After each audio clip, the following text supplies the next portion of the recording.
La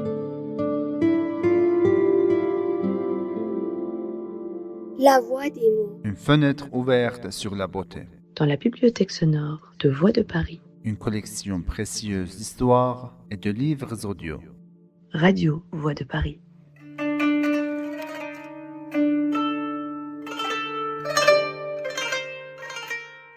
L'histoire de Sarah. Sarah est la terre de la résistance.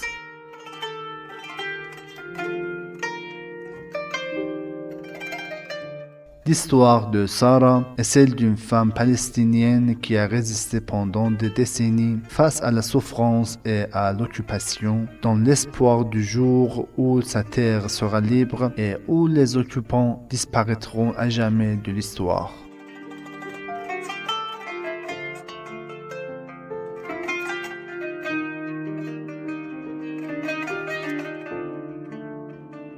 Sarah est née dans un village verdoyant de Palestine. Sa famille vivait dans une maison modeste avec une cour où un olivier apportait son ombre bienveillante.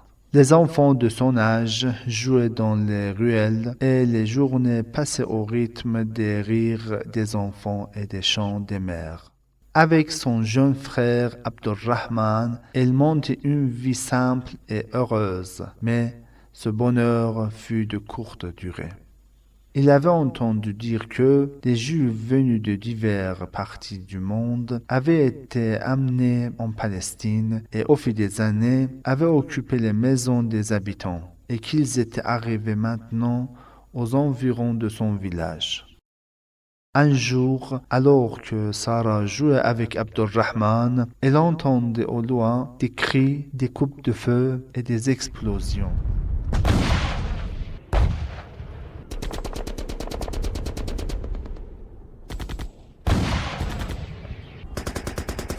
Elle vit sa mère, inquiète, lance un regard d'angoisse à son père. Cette nuit-là, tout le village resta éveillé.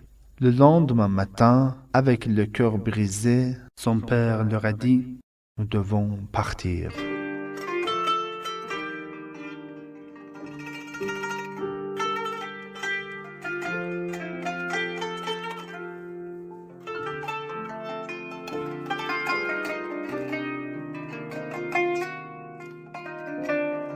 Sarah ne voulait pas quitter leur chère maison, mais il n'y avait pas d'autre choix. Ils prirent en hâte quelques vêtements, de la nourriture, et avec des dizaines d'autres familles, empruntèrent le chemin difficile de l'exil vers la Jordanie. Ils vécurent des années dans des camps de réfugiés en Jordanie. Sarah n'était plus la petite fille. Les souffrances et les épreuves l'avait rendue plus forte et plus confiante. Chaque nuit, lorsqu'elle fermait les yeux, elle revoyait les ruelles poussiéreuses et l'olivier de leur maison.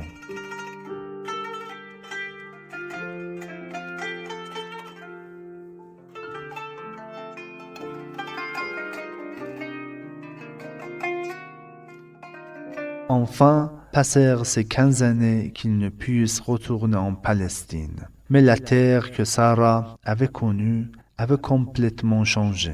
Il ne restait plus rien de leur maison. Les ruelles et l'olivier avaient disparu. Et ses amis d'enfance avaient été soit martyrs, soit dispersés aux quatre coins du monde, en Europe, au Liban, en Syrie, en Égypte et ailleurs.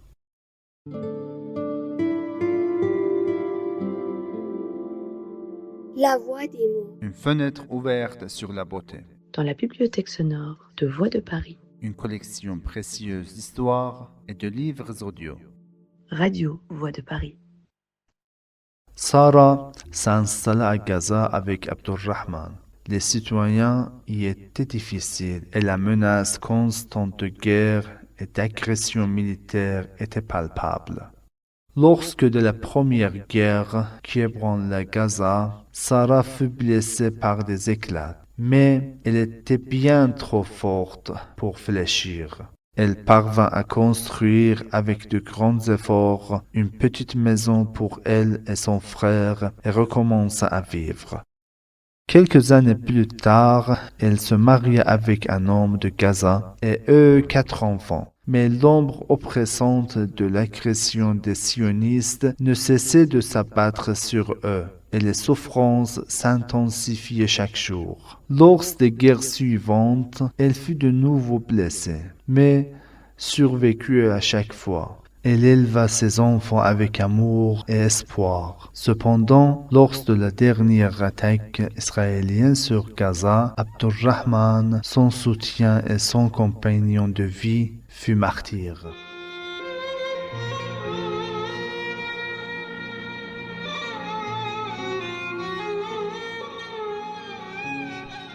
Son cœur est brisé par le chagrin, mais pour protéger ses enfants, Sarah cherche un refuge au sud de Gaza. Les tentes blanches et poussiéreuses où des milliers d'autres réfugiés offraient à Sarah une maigre impression de sécurité. Ils restèrent quelques jours dans ces tentes, mais les sionistes bombardèrent aussi ce campement avec des bombes américaines et européennes. Au cours d'une nuit noire et terrifiante, un intense bombardement éclata.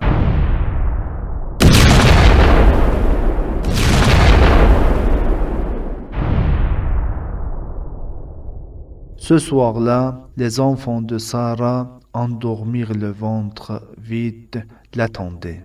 Elle était partie chercher de la nourriture dans les autres tentes pour eux. Mais lorsque le bombardement commença, l'une des bombes frappa leur tente et tout se perdit dans les flammes.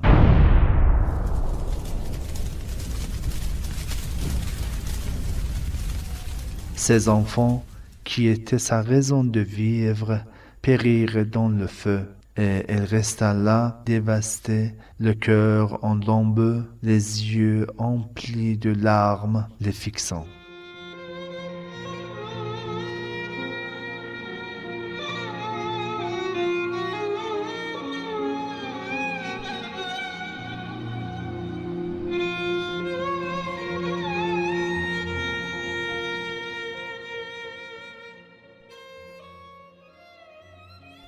Épuisée par des souffrances interminables, elle se remémorait ses souvenirs amers avec des yeux pleins de tristesse. En ses 50 ans, elle avait été témoin de l'oppression et de la douleur sans fin infligée à son peuple.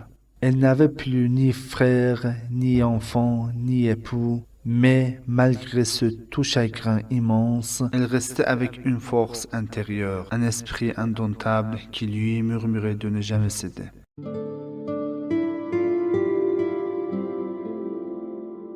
La voix des mots. Une fenêtre ouverte sur la beauté. Dans la bibliothèque sonore de Voix de Paris. Une collection précieuse d'histoires et de livres audio. Radio Voix de Paris.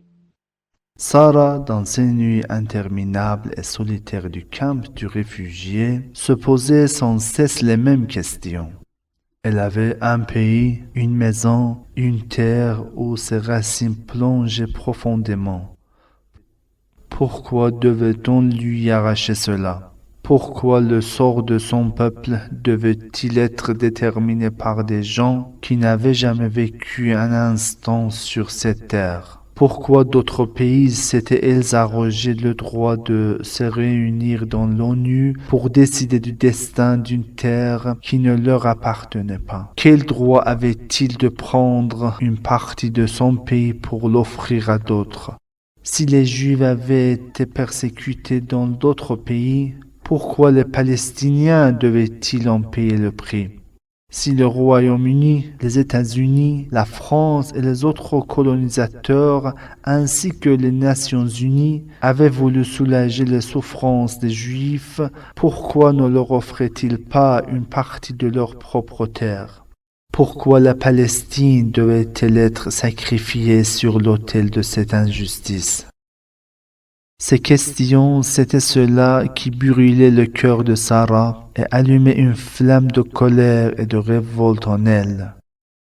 Elle pense à l'histoire de la Palestine, à son peuple, à ses ancêtres qui avaient vécu des générations sur cette terre. Les oliviers palestines avaient été nourris par le sang et les souffrances de son peuple. Cette terre n'était pas seulement de la terre, mais la mémoire et l'identité de Sarah et de millions d'autres Palestiniens. Sarah se souvenait encore de la voix de son grand-père qui lui racontait les histoires des Palestiniens et les jours prospères des villages. Son grand-père disait toujours « Cette terre est notre maison ». C'est l'héritage qui nous a été transmis depuis des générations. Aujourd'hui, Sarah en apparence était seule, mais sa connaissance de l'histoire et du passé de la Palestine lui rappelait qu'elle n'était pas seule. Elle était l'incarnation de tout ce qui avait préservé cette terre avec amour et foi.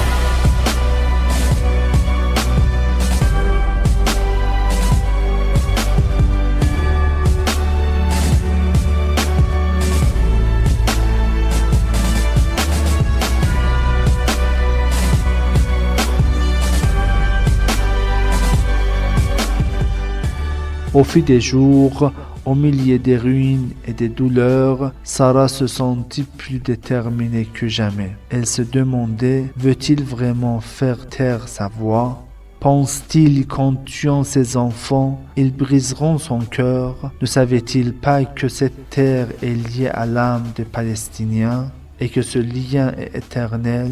La foi en la légitimité de sa terre et l'amour pour la Palestine, personne ne pourrait jamais les lui arracher. Ces sentiments étaient sa force dans ces moments difficiles.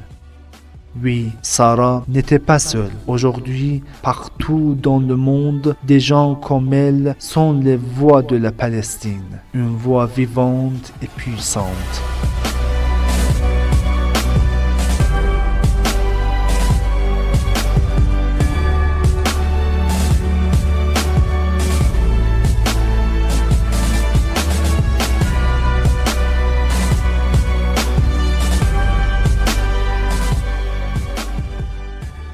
Il ne reste plus beaucoup de temps à la fin d'Israël et tout le monde le sait. Le taux d'émigration inversé et la fuite des sionistes sont la preuve évidente.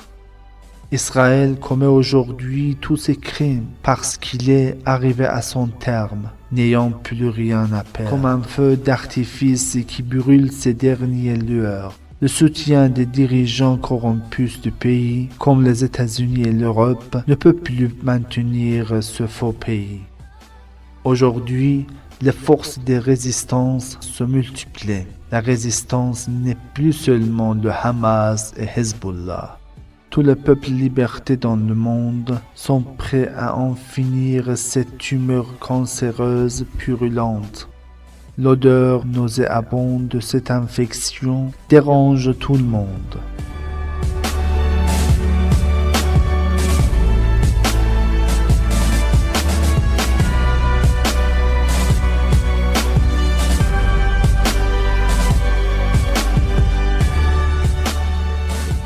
À l'époque où les décisions du dirigeant incompétent, esclaves de l'AIPAC et de l'argent juif dans les organisations internationales, prévalaient et révoluent. L'expérience de l'humanité montre clairement ceci. Les tyrans pourront peut-être régner pendant quelques jours, mais ils périront sûrement. Vive la justice, vive la liberté.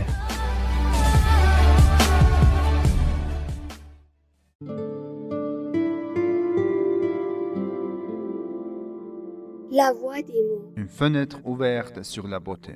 Dans la bibliothèque sonore de Voix de Paris. Une collection précieuse d'histoires et de livres audio. Radio Voix de Paris.